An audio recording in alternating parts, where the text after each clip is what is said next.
बहुत बहुत स्वागत करता हूँ, धन्यवाद देता हूँ।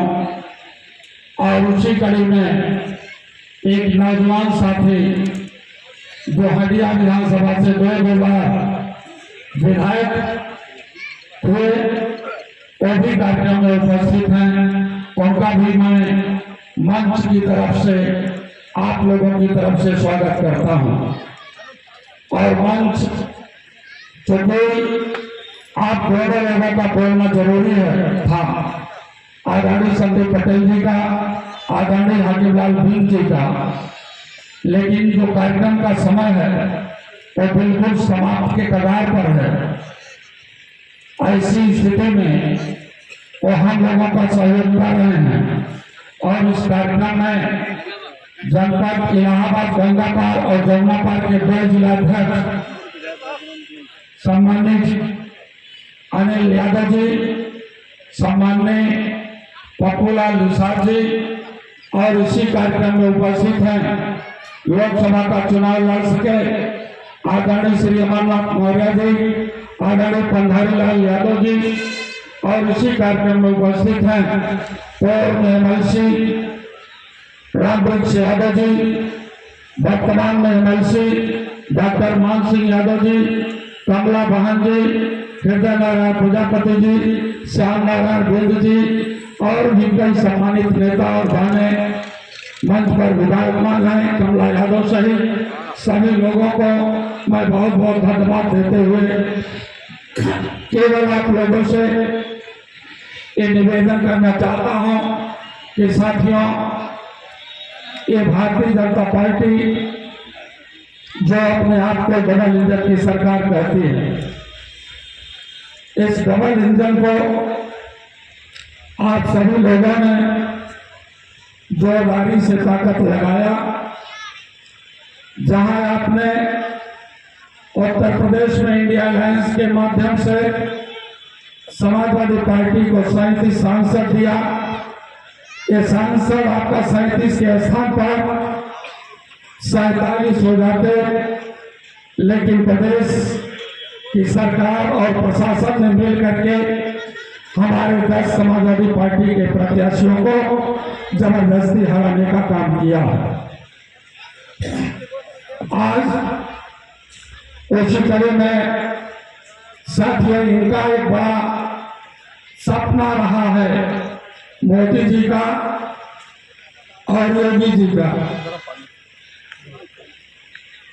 कि 400 के पार सीट लोकसभा में दे दीजिएगा, और जो भारत का संविधान है, हमारे आदरणीय राजनारायण बिंद जी मंत्री जी भी कार्यक्रम में आए। मैं निवेदन कर रहा हूं कि आप कृपया मंच पर आने का कष्ट करें।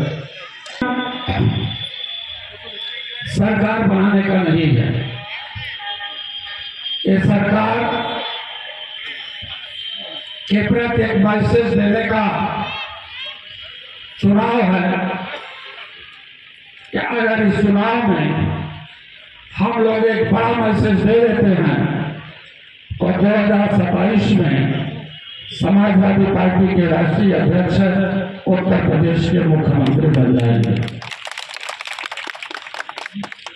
ये मैसेज कहीं न कहीं भारतीय जनता पार्टी के लोग प्रशासन के माध्यम से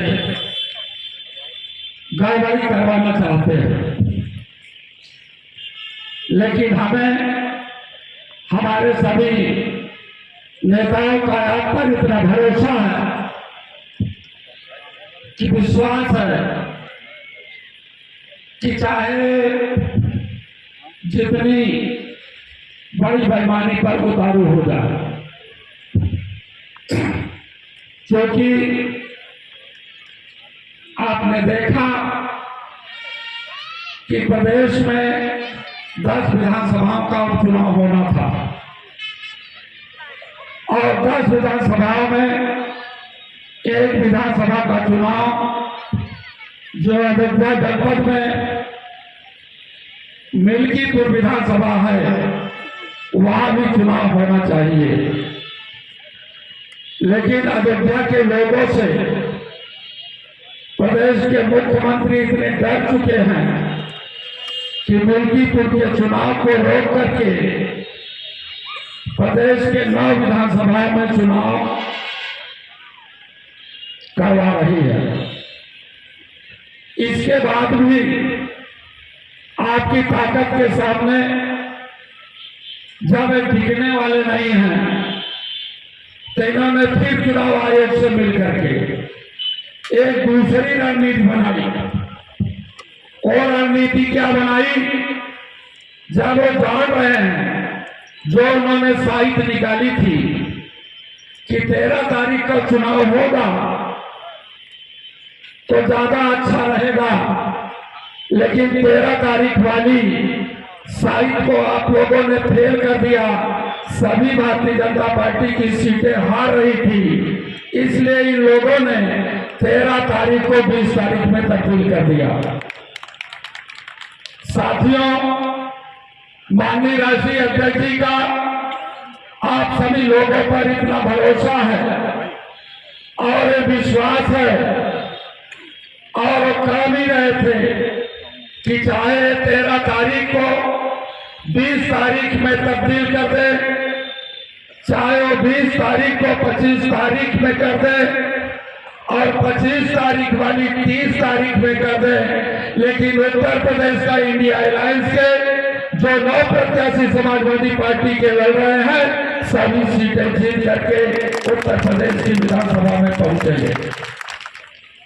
ये भरोसा और विश्वास माननीय राष्ट्रीय अध्यक्ष जी को है, इसलिए है।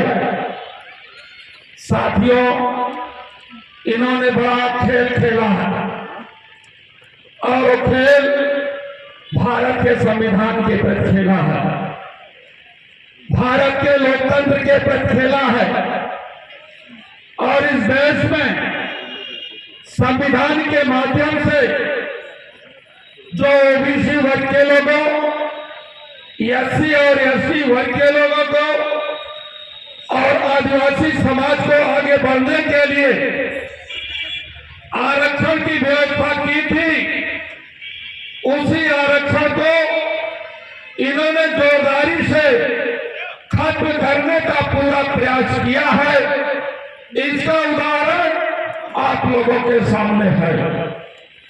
जब उत्तर प्रदेश से लोकसभा के चुनाव में हार गए 2024 में, तो आज हम लोगों के बीच में जाकर के केवल एक ही बात कर रहे हैं, हम संविधान को खत्म नहीं कर रहे हैं, हम लोकतंत्र को खत्म नहीं कर रहे हैं। मैं आप लोगों के माध्यम से ऐसे लोगों से सवाल करने के लिए हमारे नेतागण आए हैं, उनसे पूछ लेना कि जो 72,000 प्राइमरी टीचर्स की भर्ती हुई थी और इस सरकार में आदरणीय मोदी जी ने 69,000 टीचर्स भर्ती में 19,000 नौकरी ओबीसी, एससी और एसटी के लोगों को कहां ले गए? इनसे सवाल कर लेना। जब उत्तर प्रदेश का न्यायालय हाई कोर्ट ने आदेश दिया कि उत्तर प्रदेश के मुख्यमंत्री तूने प्राइमरी टीचर्स में धांधली की है, 29,000 योग्य प्रतिभागियों के भाग्य को तूने खराब किया है, उनकी मेहनत को नाजायज कर दिया है, तो उच्च न्यायालय ने कहा कि योगी जी इनका रिजल्ट फिर से बढ़ा लेना और जिनके साथ अन्याय हुआ है उनको नौकरी दे देना।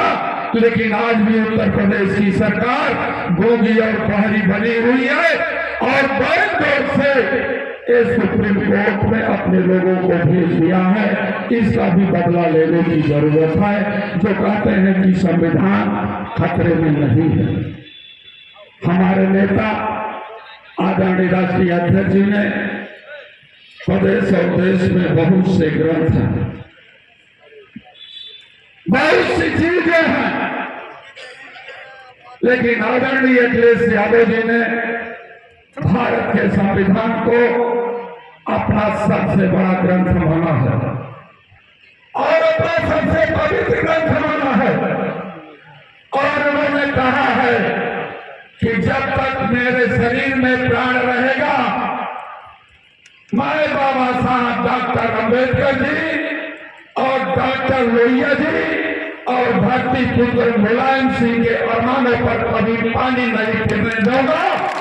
और ये जो संविधान आज भारतीय जनता पार्टी ने धोखाधड़ी से झोंक फेंक करके जो हमारे संविधान को वेंटिलेटर पर डाल दिया है, जिसकी अंतिम सांसें चल रही हैं, उस संविधान को बचाने में जिस तरह से 2024 में आपने अपनी ताकत का इजहार किया है, इनके सपने को चोर किया है। उत्तर प्रदेश से प्रधानमंत्री बनने वाला मोदी के सपनों को खराब कर दिया है। 400 की बात तो छोड़ दो, 272 सीट भी नहीं पाए, 240 पर अटक गए। तब इन्होंने अपनी लंगड़ी सरकार बनाई है। इनकी लंगड़ी सरकार भी नहीं चलेगी।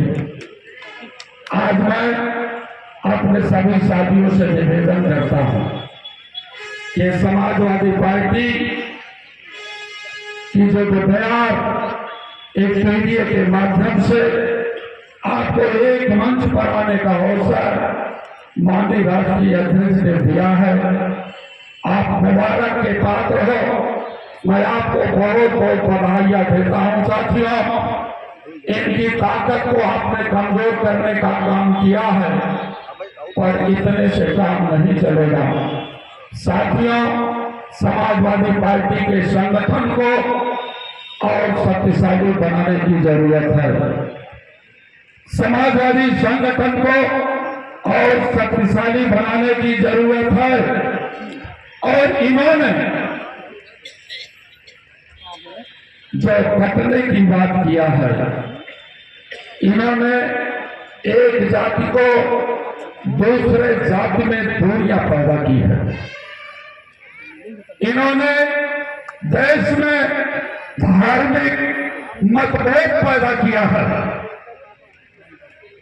अब हमें इनके धार्मिक मतभेदों में और जो इन्होंने जाति दूरियां नफरत के माध्यम से, ये अपने झांसे के माध्यम से देना चाहते हैं, और सभी चीजों को आपको फेल करना होगा। जो इनका बड़ा इंजन था उसमें लीक किया तो लंगड़ी सरकार बनी है, और अब छोटे इंजन की बारी है, इसको ध्वस्त कर देना है और उत्तर प्रदेश से योगी महाराज को फेल कर देना है। हमें आपको समझना होगा, भाजपा ने कुछ पहेलियां पाल रखा है। वो पहेलियां कई केशव मौर्य के रूप में है, वो पहेलियां कई एसपी बघेल के रूप में है, वो पहेलियां कहीं न कहीं हर समाज में उसने पैदा किया है। पीढ़ी के लोगों, इनके बहेलिए से सावधान रहना। मैं एक बार दिल्ली गया और दिल्ली में मीना बाजार लगता है। मीना बाजार एक जगह है जहां हर प्रकार की चीजें मिलती हैं। तो एक तीतर की दुकान थी, वो तीतर वाला तीतर बेच रहा था।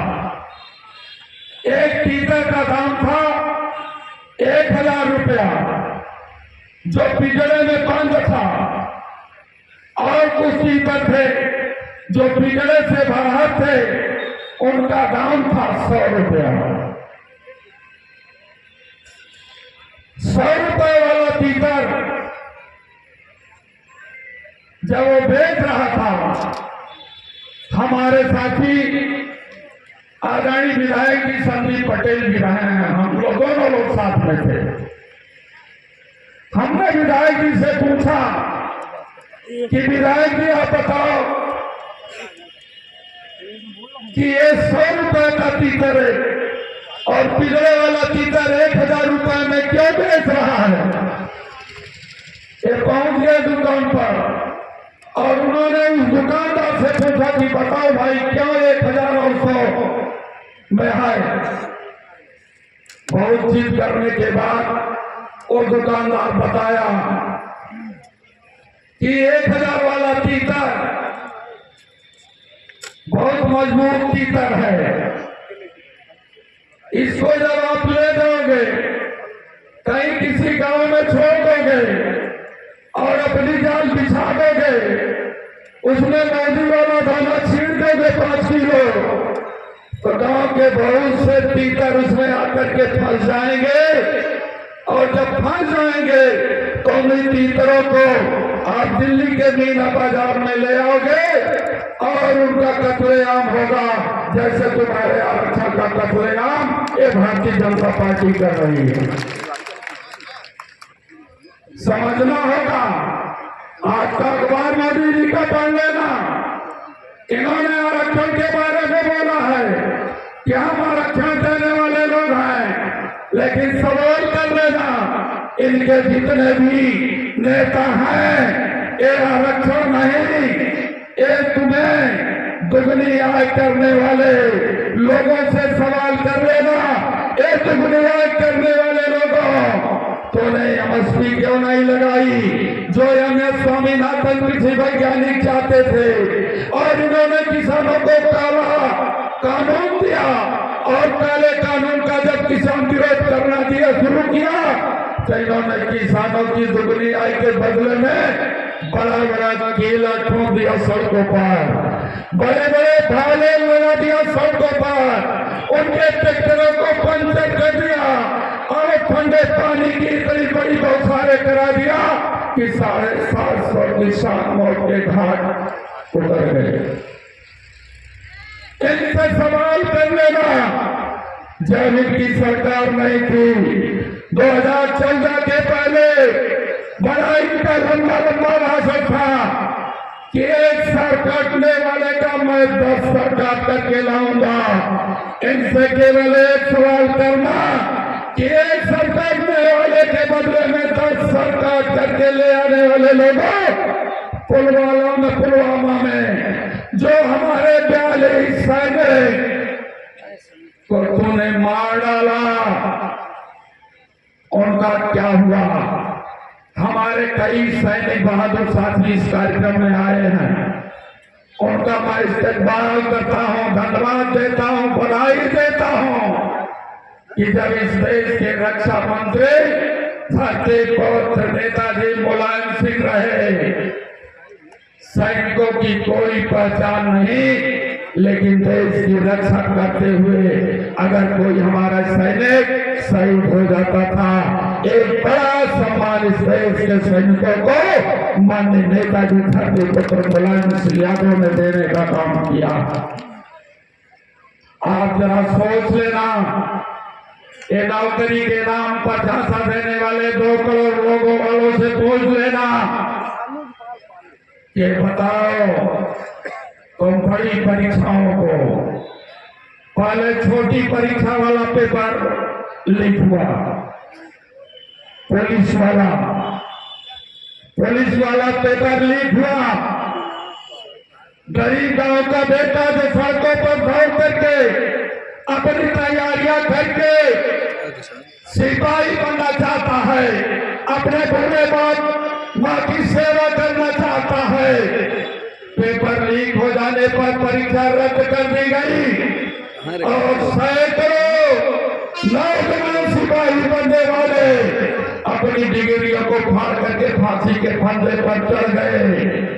आदरणीय अखिलेश यादव जी ने कहा है कि उत्तर प्रदेश में सिपाही की परीक्षा का पेपर लीक नहीं होगा, उत्तर प्रदेश में सिपाही की परीक्षा का पेपर नहीं होगा, जो चोर को पकड़ने में सबसे आगे दौड़ करके जाएगा, उत्तर प्रदेश की सरकार बना देना, उसको मैं सिपाही बना दूंगा। पीढ़ी के लोगों आप तैयार हो जाओ अपनी सरकार बनाने के लिए। कल आपकी सरकार बनेगी तो आप अपनी तरफ यादों के साथ लगा लेना, यादों के साथ दौड़ लगा लेंगे, चाहे पटेल समाज होगा, चाहे पाल समाज, चाहे विश्वकर्मा समाज, चाहे मोदी समाज, चाहे कश्यप समाज, चाहे प्रजापति नाई समाज होगा, बिंद समाज होगा, चाहे पासी समाज होगा, कोई भी ओबीसी एससी का होगा, यादों के साथ दौड़ लगा लेना। मैं दावे के साथ कर रहा हूँ, माननीय राष्ट्रीय अध्यक्ष जी ने हमें आपके बीच में भेजा है कि जाकर के ऐलान कर देना, उत्तर प्रदेश में सरकार बना लेना, जो यादों के साथ दौड़ करके सबसे आगे आएगा वही जो है सिपाही बनेगा खाने का। इसलिए आप लोगों को आज ही मैं मैसेज दे देता हूँ, आज ही सूचना दे देता हूँ कि आज वक्त है आपको सरकार बदलने का। आप लोग विधानसभा के चुनाव को जीतने जा रहे हो और फूलपुर का चुनाव एक अकेले चुनाव नहीं है। मैं समझ रहा हूँ कि अगर आप अपनी चौकीदारी अपने बूथों पर कर लोगे तो मुझे भरोसा और विश्वास है कि बूथों की चौकीदारी में केवल आपका कोहरा होनी चाहिए। ये 15 तारीख के बाद रुपये कैसा बांट सकते हैं, लेकिन ये जमात पीढ़ी के लोगों आप चौकीदारी कर लेना। अगर रुपया बांटने वाले लोग उस गाँव में पहुंच जाए, उनको पकड़ा करके पकड़ा देना संदीप पटेल को, पकड़ा देना डॉक्टर मोहन सिंह जी को, पकड़ा देना राजनारायण सिंह जी को, पकड़ा देना हमारे सम्मानित साथियों को। उनको एक कमरे में बंद कर दिया जाएगा और उनसे हिसाब किताब लिया जाएगा 22 तारीख के बाद। इसलिए मैं आप लोगों से निवेदन करता हूँ कि आप अपनी चौकीदारी अपने बूथों पर कर लेना, अपने बूथों पर चौकीदारी कर लोगे। मैंने भरोसा और विश्वास है कि 4